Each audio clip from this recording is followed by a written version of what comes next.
Halo Sobat Universe, kembali lagi bersama aku Rafael JS Purba di channelku Rafael JS Purba. Nah, kali ini kita mau bahas tentang pertanyaan yang muncul nih di DM dan juga di email yang kalian kirimkan. Nah, kalian ada beberapa nih adik-adik dari SMA yang nanya, Kak, kalau misalnya FTTM itu ada jurusan apa aja sih? Gitu. Nah, ini aku mau jawab. Nah, jadi FTTM itu merupakan salah satu fakultas yang ada di ITB. Nah, jadi di FTTM itu terdiri dari 4 jurusan. Nah, jadi sebelum sampai di sana, kita ini dulu nih, kita bahas dulu nih, FTTM itu apa sih? Mungkin ada teman-teman yang belum tahu, jadi nanti mungkin bingung gitu. Jadi FTTM itu merupakan kependekan dari singkatan dari Fakultas Teknik Pertambangan dan Perminyakan. Jadi ini merupakan fakultas yang mengkaji bagaimana untuk mengelola dan mengolah dan juga mengambil dan juga mencari mineral-mineral tambang dan juga energi berupa minyak dan gas. Nah, di sini ada beberapa jurusan nih. Tapi sebelum kita masuk ke jurusan itu, di sini udah sepaham dulu kan, FTTM itu fakultas tersendiri di ITB Bandung. Nah, jadi di FTTM itu keempat jurusan yang ada di FTTM itu antara lain yang itu pertama teknik perminyakan, yang kedua teknik pertambangan, yang ketiga geofisika, yang keempat metalurgi. Nah, jadi keempat teknik ini memiliki persamaan. Persamaannya yaitu sama-sama mengelola dan juga mempelajari tentang perhitungan, metode, teknik, dan juga peralatan-peralatan yang digunakan di bidang energi dan juga pertambangan. Di sini paham dulu persamaannya ya. Jadi keempat jurusan ini sama-sama mengkaji itu. Mengkaji metode itu, peralatan itu, teknik-teknik perkembangan teknologi di seluruh dunia, dan juga bagaimana caranya mengelola itu secara aman, nyaman, dan juga ramah lingkungan. Nah, selanjutnya kekhususannya atau spesifiknya dari masing-masing ini adalah kita mulai dulu dari teknik perminyakan. Nah, di teknik perminyakan ini kita secara spesifik untuk mengkaji atau mempelajari tentang bagaimana metode, bagaimana peralatan-peralatan, dan juga bagaimana cara-cara yang efektif, efisien untuk mengambil atau mengelola atau mengeksploitasi atau mungkin mengeksplorasi, untuk mengambil minyak dan gas dari dalam bumi ke permukaan. Sampai sini udah sama dulu ya. Jadi bagaimana itu metode kita bisa memasukkan peralatan ke bawah, bagaimana menghitung jumlah minyak dan gas di bawah, bagaimana caranya kita untuk bisa membuat bahan-bahan yang diproduksi dari bawah ke atas itu ramah lingkungan, terus bagaimana mengelola tekanan dan temperatur yang tinggi, bagaimana mengelola peralatan-peralatan di permukaan sehingga tidak gampang rusak, jadi lebih ekonomis, bagaimana menghitung produktivitas dari sumur kita, bagaimana menentukan titik-titik atau lokasi dari sumur-sumur kita. Nah, dipelajari di teknik perminyakan. Ada banyak lagi yang dipelajari di teknik perminyakan ini, sebenarnya ada panjang pembahasannya, tapi secara garis besar bagaimana caranya kita untuk dapat mengolah dan juga mengelola minyak-minyak dari bawah ke permukaan sehingga minyak-minyak itu bisa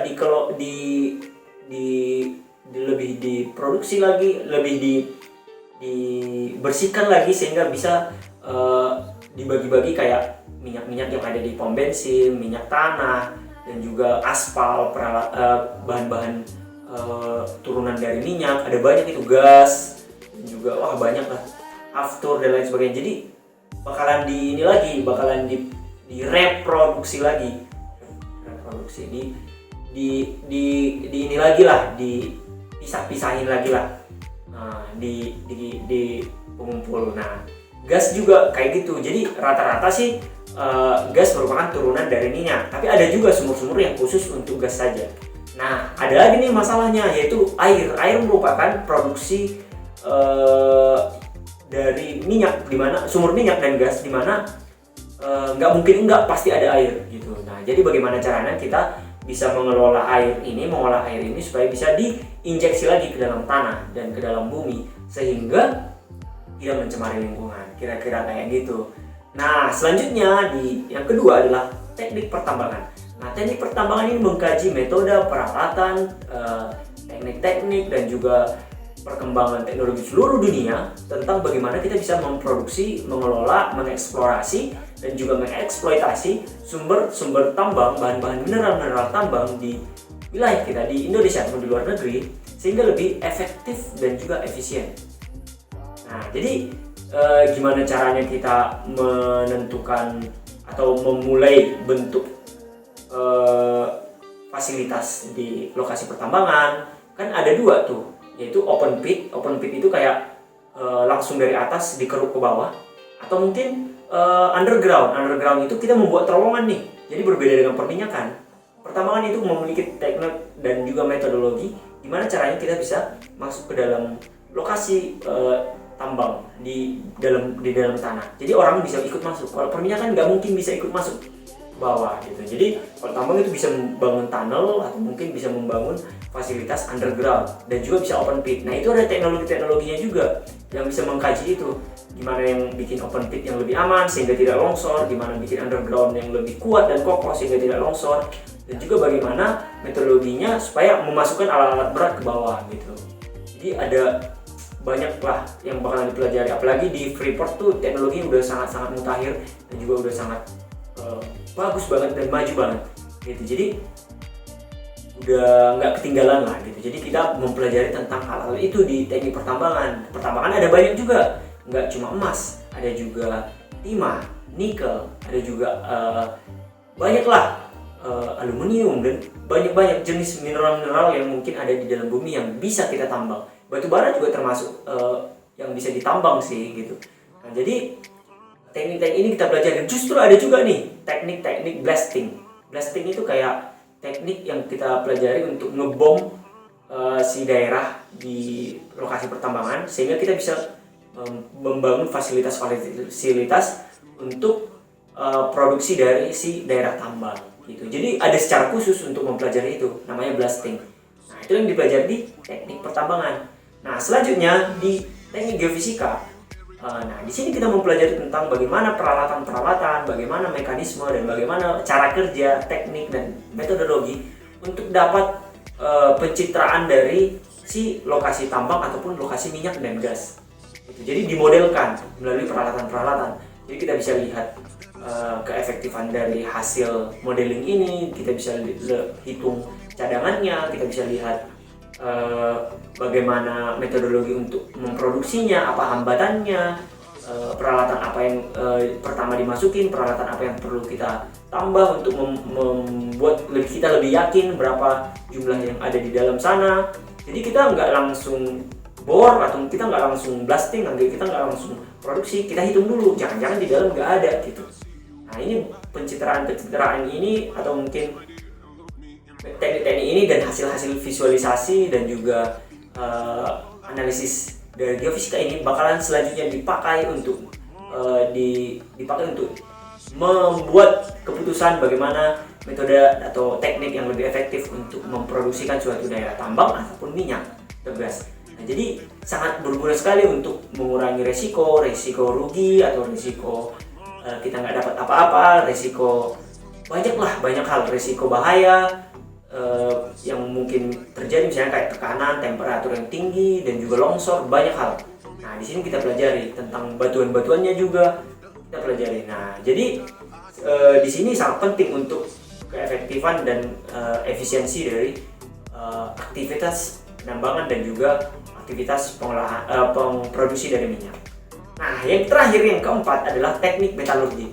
Teknik metalurgi ini sendiri secara spesifik mempelajari tentang bagaimana mengolah barang-barang tambang yang sudah diambil atau diproduksi. Nah, dari pertambangan kan nih udah ngambil nih, misalnya nih dalam bentuk batuan nih dari Freeport misalnya, dari Freeport atau dari tambang-tambang yang lain bakalan ngambil nih dalam bentuk batuan. Nah, dari metalurgi sendiri bakalan bisa misahin dan juga mengelompok-kelompokkan mineral-mineral yang ada di dalamnya, sehingga bisa diproduksi lagi atau dicetak lagi, atau apalah, bisa jadi perkakas rumah tangga kayak besi, pagar gitu, atau mungkin alat-alat dapur, kemudian aluminium misalnya, wajan dan lain sebagainya.